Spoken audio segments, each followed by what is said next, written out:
U.S. and its allies to trip into more blunders, and that means creating nonstop, perpetual war in the Middle East.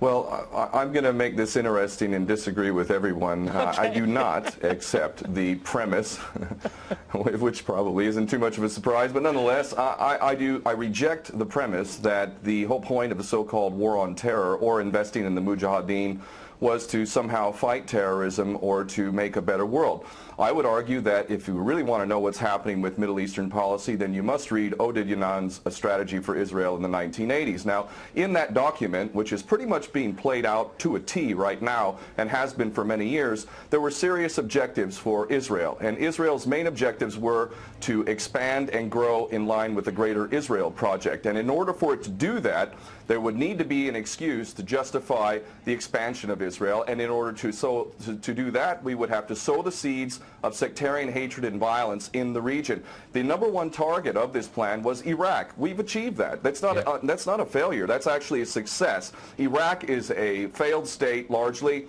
It is an absolute basket case. Sectarian hatred is absolutely insane. We see the beheadings and all of this madness, and we think it's a disaster. No, it's not at all. In fact, it's all part of the plan to break up Iraq into 3 different states. When we look at Syria, we also find that the goal is once again the same thing: sow the seeds of sectarian hatred and basically turn that nation into a basket case. This is happening according to plan as well. Now, ISIS, funny enough, could stand for the Israeli Secret Intelligence Service. Many people are seeing the very big benefits to the state of Israel, the so-called Jewish state of Israel, by the breakup and the balkanization of the surrounding states. So actually, if you believe what's being told to you, and I just don't know why anyone would believe anything that comes out of the mouth of virtually any Western leader, whether it be Obama or Bush or any of the rest of them, all of these people are nothing but patent liars, and everything they say is pretty much the opposite of the truth. So I don't accept virtually anything they say. Okay, good. Violence. Barack Obama did not bite at the opportunity to get involved in Syria a year ago. In fact, at the time when he was ready to start bombing Assad, just about 13 months ago, and he backed off as soon as the first excuse came to mind. We've been supporting ISIS. There is absolute continuity between the policies of Iraq and breaking it up and breaking up Syria as well. It is beyond naive to suggest that the U.S. doesn't have its fingerprints all over ISIS. In fact, tell me this: why has ISIS never once, or al-Nusra Front or al-Qaeda, not once have they attacked Israel? In fact, ISIS militants are getting medical attention in the Golan Heights and in Israel itself. What does that tell you? There is absolute continuity, but the actual policy, just like the Project for a New American Century laid out very clearly, that a, quote, new Pearl Harbor would be necessary to achieve this goal of full spectrum dominance. You could never tell the American people, or the world for that matter, we're going to fight wars of aggression where we're going to have to invade and occupy, we're going to have to spend hundreds of billions, if not trillions of dollars to achieve the goal of full spectrum dominance, which is to control, absolute control over air, land, sea, and space and cyberspace. The American people never would have bought it, so you can't tell them that. You have to tell them a bunch of lies, and we see this over and over again. What you have to do, Ken, if I can go... It would absolutely no question that there must always be a boogeyman. In fact, you're sitting in Russia now.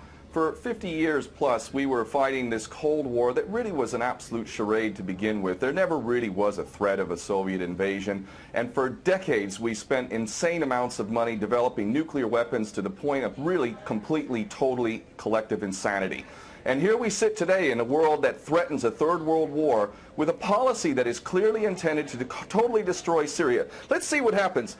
If we take Bashar al-Assad out of the equation in Syria, does anybody with half a brain not understand that that vacuum that's going to be created is going to be a vacuum filled by the most powerful interests there? And who is that right now? Well, that would be our best friends and allies, these little Frankenstein monsters that we create, whether it's al-Qaeda or al-Nusra Front or the latest ISIS monster that we've created. Those are the ones that are going to fill that vacuum, and that fits perfectly in line with Odiyan's A Strategy for Israel in the 1980s. And if these other two gentlemen haven't read that document, I seriously suggest you do. Another thing that's really worthy of pointing out is the so-called Islamic State is anything but Islamic. And yes, there is a war on Islam. Islam is very understood by many Muslims around the world to be absolutely 100% forbidden for you to forcibly forcibly convert somebody to Islam or kill them. This is totally untrue. Back in the medieval times, when there was Muslim empires, it was an absolute understanding and policy amongst the Muslims who were in charge at that time that those who practiced whatever religion were allowed to continue practicing that religion, and they were not even forced to pay taxes into the Muslim empire itself.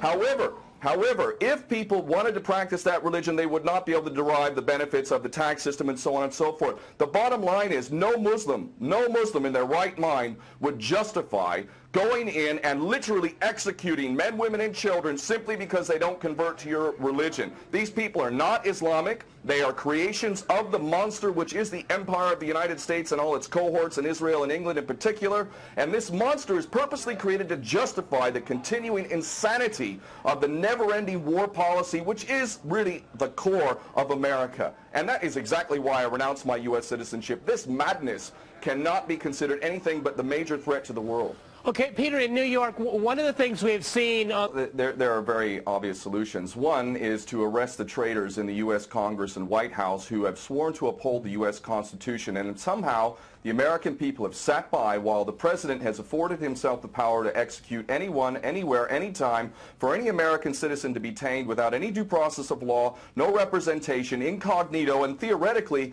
he could be condemned to death by a military tribunal in secret and executed. All of this operating under supposedly the United States Constitution. So all of these traitors need to be arrested first and foremost. When Netanyahu came to the Congress a couple years back, he received 29 standing ovations by these cowardly chicken hawk traitors. So the American patriots need to stand up and grab a pair and ultimately have some integrity and get rid of these traitors. Secondly, cut off all funding to Israel. Israel is a pariah state, a criminal state. It is committing active policies of genocide by the legal definition of the word according to Black's Law Dictionary. That country needs to be cut off right now. All of their attention needs to turn inward. Stop your little empire endeavors and full spectrum dominance and all of this sort of madness. Start taking care of your infrastructure back home. Start taking care of the American citizens who have worked their whole lives and now find themselves wondering how they're going to keep a roof over their head. All of that is very obvious and very sensible. Or America can continue to decline into an absolute total pariah state, hated and resented around the world, and maybe bring the whole world into World War III. I would prefer that we do the former instead of the latter, but ultimately we need some serious change in government, and that means getting rid of these traitors. Okay.